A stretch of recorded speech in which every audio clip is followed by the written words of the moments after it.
as one interconnected ocean, a vast blue expanse critical to life on Earth. And there's no better animal to represent the story of the ocean with all its splendor and uncertainty than the killer whale, or as it's scientifically known, the Orcinus orca. The orca lives in every corner of the ocean, from the Arctic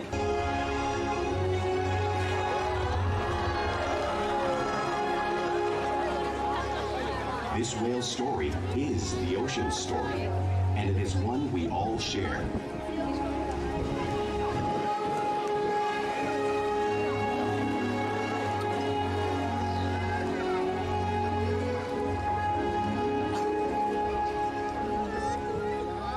Welcome to SeaWorld's Orca Encounter. I'm Katie, and I'm honored to introduce you to this intriguing and majestic animal.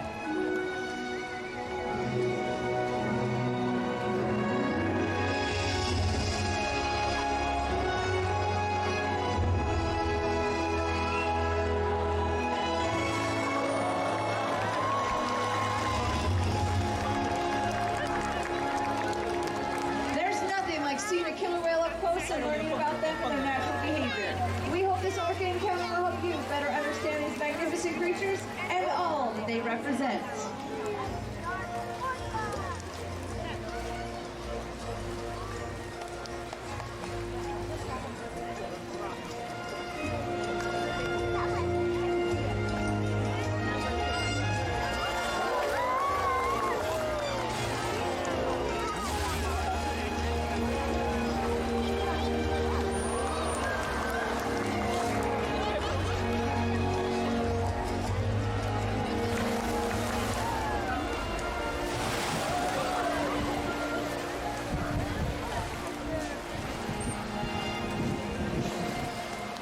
While they are found in every ocean, orcas living off the coast of Iceland are quite different than those near Costa Rica.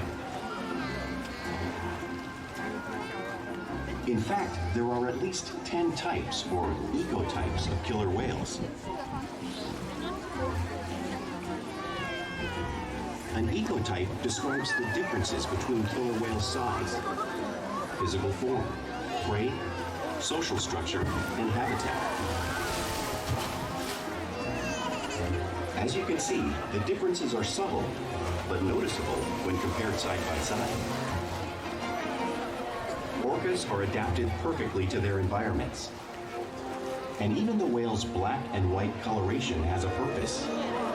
It camouflages the outline of their bodies in the water, making it easier for them to surprise and catch their prey.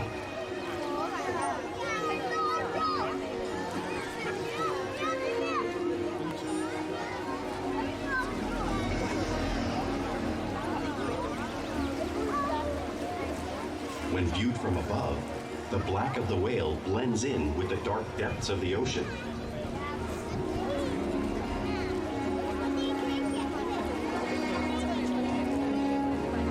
When viewed from below, the orca's white bellies match the brighter surface of the water, blending with the light above, giving them the perfect camouflage.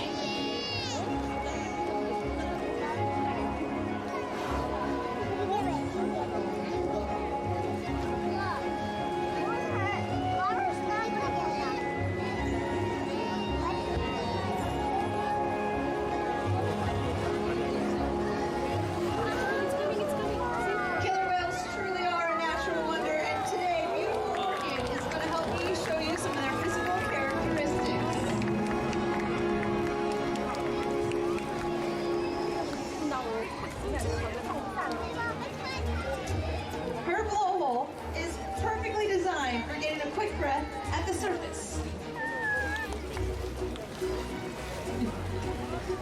Even the location of her eyes work to her advantage. Now, it may look like her eyes are in that white oval eye patch.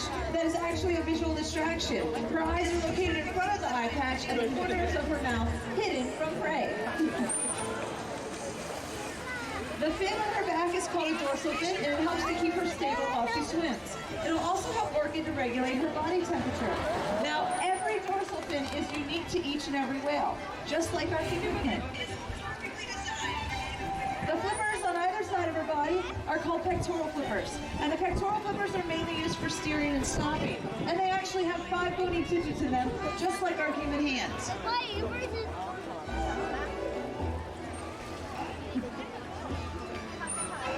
The lobes on either side of her tail are called flukes. The tail flukes are the killer whale's engine, propelling them to top speeds of almost 30 miles per hour.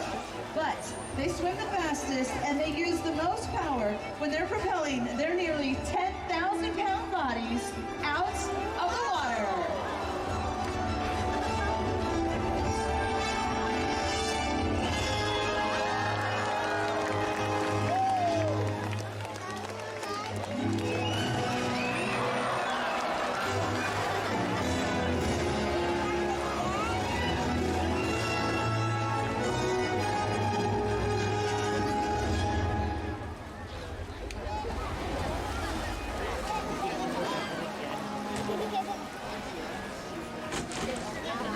Killer whales are highly social animals with a well-defined social structure. An orcapod is always led by a female. Though just half the size of her male counterpart, she is in charge. It's all about attitude, not size. Because they live and work as a group, orcas need to communicate with sounds and body language. Orcas use clicks for echolocation or navigation.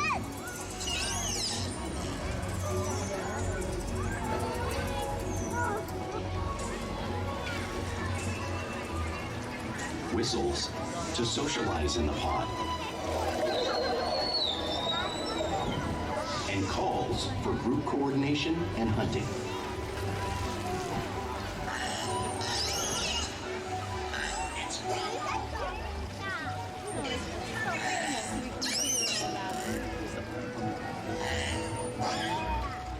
Vocal development studies here at SeaWorld show that early on, calves learn vocalization from their mothers. But as they grow, they learn from others close to them as well.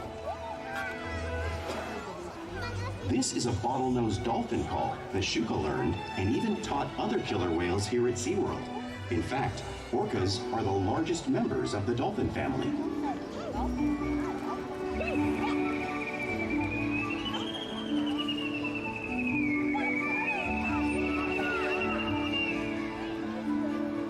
Whales here and in the wild use vocalization to communicate all the time.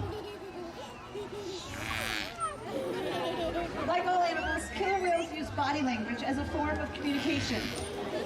A peck slap may be used to show dominance or to get noticed. For example, a mother may use a peck slap to get her calf's attention.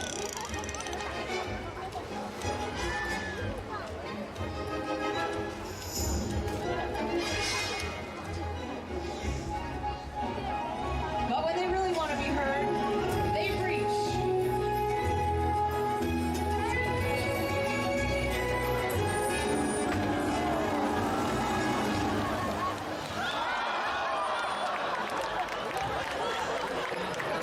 Spy hopping is how killer whales coordinate and get a better view of their surroundings when they hunt.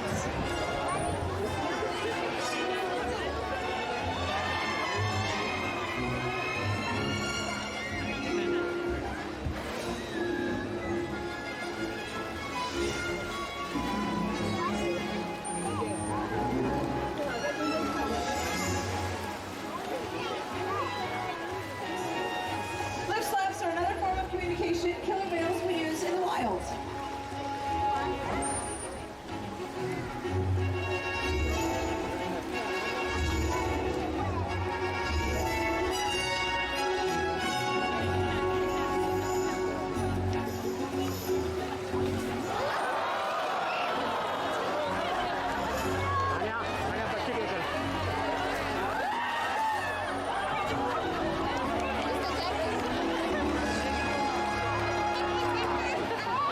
Killer whales are great communicators, so it's no surprise they're at the top of the ocean's food chain.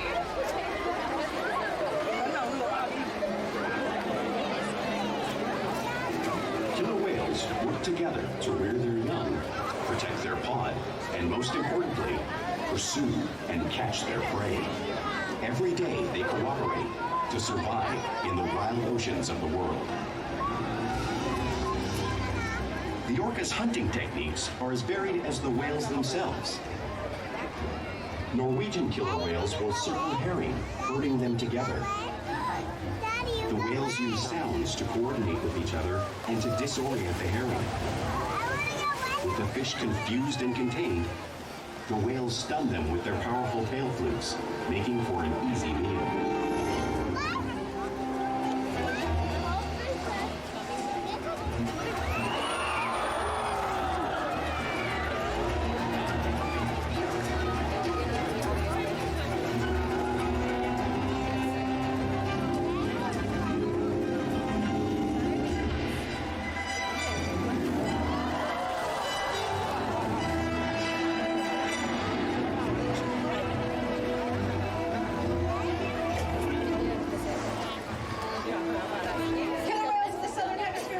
Sea lions by pulling them right off the beach.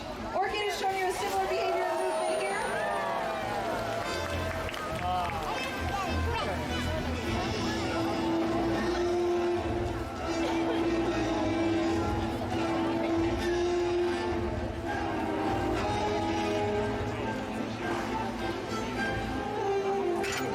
And Arctic orcas will actually create waves, washing over floating ice, knocking seals into the water. Nakai and Orchid are showing you a similar wave-making technique demonstrating one of the many complex and impressive hunting abilities that killer whales have developed around the world.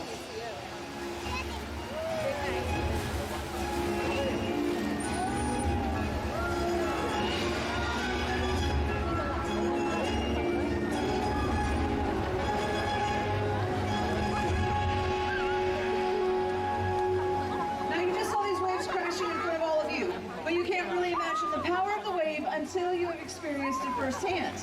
Now, lucky for us, we have a very brave volunteer today. His name is Jackson, and he's going to be our seal. So you ready, buddy? Come on down. Round two, everybody. All right, so if you remember that seal, you're going to be the seal. This is going to be your iceberg. So go ahead and have a seat. Put your back all the way against that glass. If you want to hold on. Because let's see here. It looks like Nakai, who is our 17-year-old juvenile male, he's over 7,800 pounds, is on his way. Okay. Hold on tight, Jackson. This could be a pretty big wave. All right, here he comes.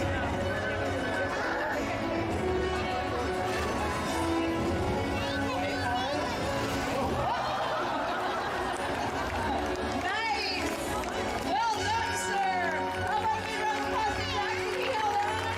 He got this little seal in the water. Great job, buddy. Now you're nice and refreshed. Because killer whales are found in every ocean, it is no surprise they eat all types of prey, including other whales. Now, the blue whale on the screen is the largest animal on Earth. It is 5 times longer and 50 times heavier than our killer whales. So how does a whale, orchid size, eat a whale that size in the wild? Well, it's possible because killer whales are the ultimate team players.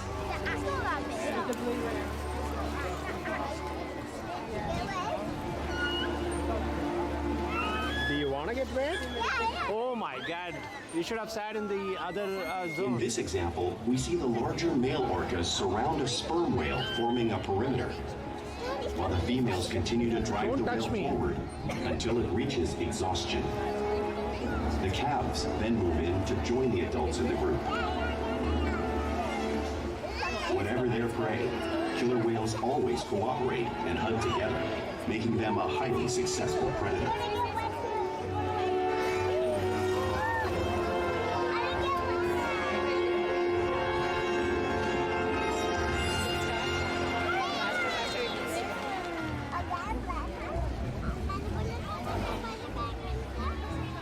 Play is an important part of day-to-day life for killer whales. It's how they teach their young to hunt and practice their skills as they grow.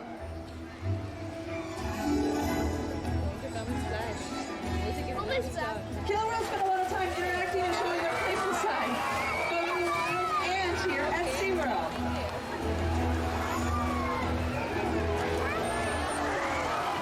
Porpoising is when a whale swims fast to the surface, breaking out of the water briefly.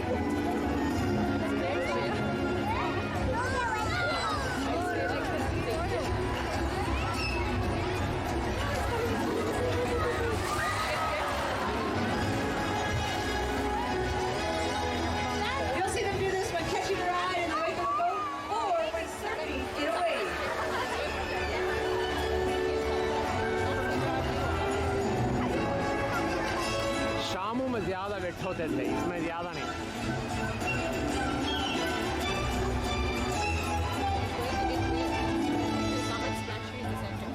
Killer whales like to be touched and will rub their bellies on rocks when they can.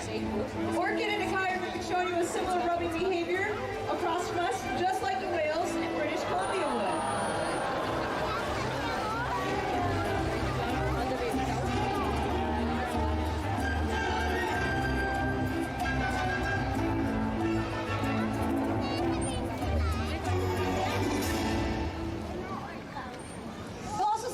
Imitate each other in the wild. We see it here at Sea World all the time. Our whales are always mimicking and learning from each other.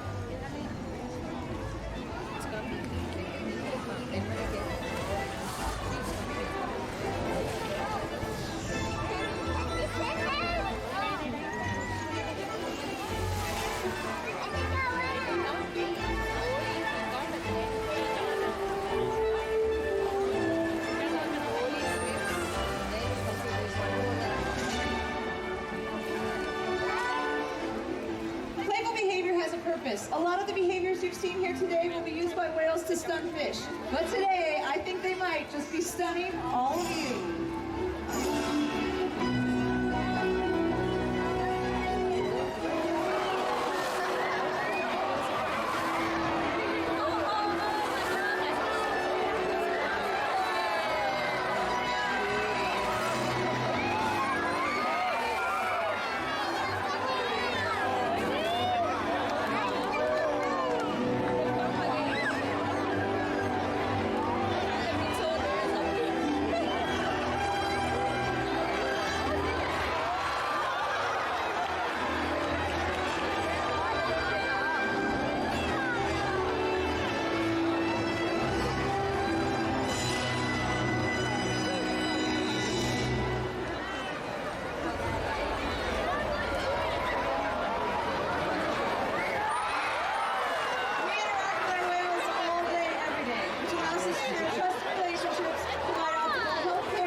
This is actually a very important husbandry behavior because it allows us to take a blood sample from a very prominent vein that runs along the surface of the tail loops. We are going to do this once a month on all 10 whales to make sure that everyone is healthy.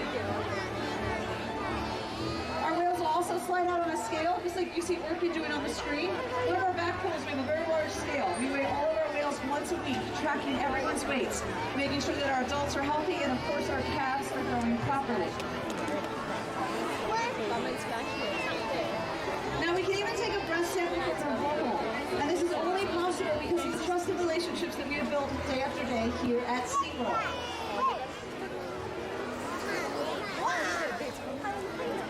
Well, ladies and gentlemen, let me introduce this handsome man right here that's going to be sliding up in front of all of you. Everyone, please give a big round of applause for handsome Nakai. Now, Nakai was born right here at SeaWorld San Diego. He is 17 years old. As you can see, he's a very large boy and he has quite a bit of growing left to do. Now, Nakai is an incredible animal to work with. He picks up on new concepts and training so quickly. He's also participated in a variety of different research projects that have helped his wild counterparts. Now, we challenge our whales every day to learn new things, to engage and stimulate their minds. Diet, exercise, and of course play help keep our whales in great shape. The whales here at SeaWorld have helped killer whales in the wild by participating in many research studies. One ongoing study monitors the whale's heart rate and breathing to understand how marine noise pollution from ship engines and other sources affect wild populations. In another study, scientists from NOAA, the National Oceanic and Atmospheric Administration, took measurements of the killer whales living here, including pregnant whales. By comparing these measurements with drone footage of killer whales in the wild, scientists are able to monitor the wild population's nutritional and reproductive states. Other research has been done here at SeaWorld on the mother whale's milk composition. This research will help create an effective model to understand how toxins in the ocean कहाँ तन्वी कहाँ मिली है? impact wild killer whales and their milk supply. हाँ वो तन्वी वो jacket पहन लगा From the whales in our care every day is actively helping whales in the wild survive. And just by being here today, you've supported our rescue, research, and conservation efforts all around the world. If we work together, we can protect the future of the Oceanus orca and this beautiful planet that we all share.